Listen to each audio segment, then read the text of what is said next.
नाही, सध्या मी आधीच सांगितलं की आता आम्हाला अपशकुन कुणाला करायचं नाही। आमचं पहिलं टार्गेट आहे, आमचा शत्रू नंबर 1 आहे भारतीय जनता पक्ष आणि त्यांचे मित्रपक्ष। आणि त्यांनी या महाराष्ट्रातल्या जनतेचा, सर्वसामान्यांचा विश्वासघात केला आहे। त्यांना आम्ही शासन केल्याशिवाय राहणार नाही।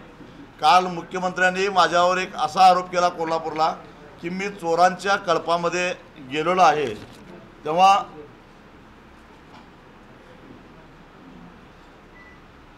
मी चोरांच्या आळंदीला गेलो आहे असा आरोप त्यांनी केलेला आहे।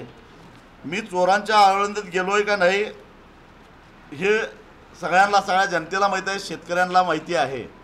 आणि मी आताही स्पष्ट सांगतो, मी आज ज्यांच्याबरोबर आहेत ते उद्या जर का शेतकऱ्यांच्या विरोधात गेले तर एका क्षणाचा विलंब न करता मी त्यांच्या विरोधात जाईन।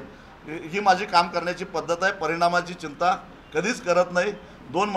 गेल्या महिन्यामध्ये FRP थकीत होती, तर जे आज माझ्याबरोबर आहेत त्यांच्यातल्या अनेकांच्या विरोधात आम्ही आंदोलनसुद्धा केलेलं आहे।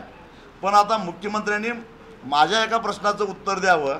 मी चोराच्या आळंदीत गेलो आहे की ते दरोडेखोरांच्या टोळीत आहेत याचं स्पष्टीकरण द्यावं।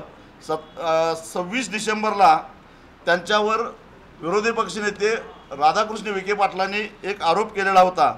मुंबई विकास नियंत्रण आणि प्रोत्साहन नियमावलीमध्ये राज्य सरकारने केलेल्या बदलामुळे निवडक बिल्डरांना 1 लाख कोटी रुपयाहून अधिक लाभ झालेला आहे। आणि हा लाभ व्हावा म्हणून मुख्यमंत्र्यांनी जो आदेश दिले त्या बदल्यामध्ये मुख्यमंत्री कार्यालयाला 10,000 कोटी रुपये देण्याचं डील झालेलं आहे।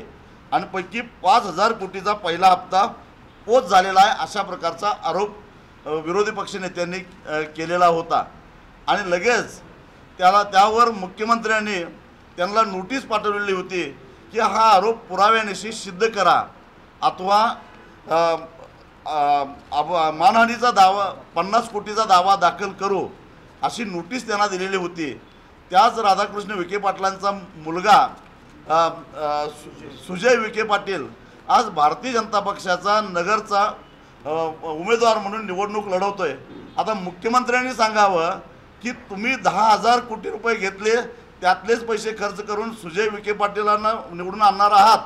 तुमच्यावरचा आरोप राधाकृष्ण विखे पाटलांनी मागे घेतला का तुम्हाला मिळालेल्या पैशातले काही रक्कम त्यांना देऊन तुम्ही त्यांचं तोंड बंद केलं, हे मुख्यमंत्र्यांनी याचं उत्तर द्यावं।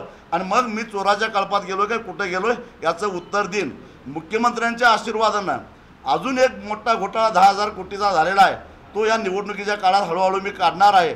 तो म्हणजे महाराष्ट्र गृहनिर्माण बांधकाम कर्मचारी महामंडळ जे आहे त्या मंडळामध्ये साहित्य खरेदीमध्ये जो भ्रष्टाचार झाला आहे 10,000 कोटीचा, तो लवकरच काढणार आहे। आजच सगळ्या मी बातम्या देत नाही।